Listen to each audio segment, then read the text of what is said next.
Oui, les radars de la route, c'est de l'arnaque. Pour plusieurs raisons que je vais détailler. Pour ceux qui n'ont pas suivi, c'est là que ça démarre.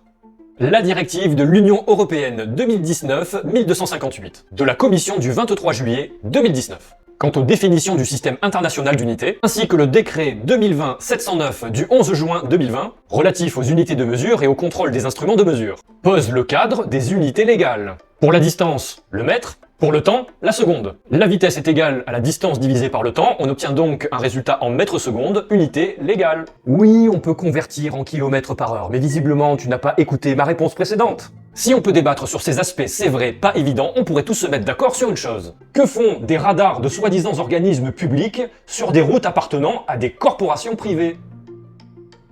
Alors il y a bien des artistes qui me disent que j'incite les chauffards à ne respecter aucune règle. D'autres visiblement bien éduqués qui vont me dire que si on respecte les règles, bah y a pas de problème.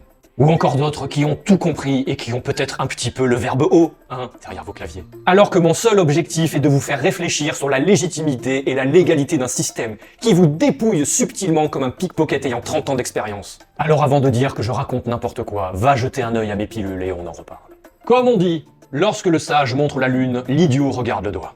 Pour les autres, restez branchés.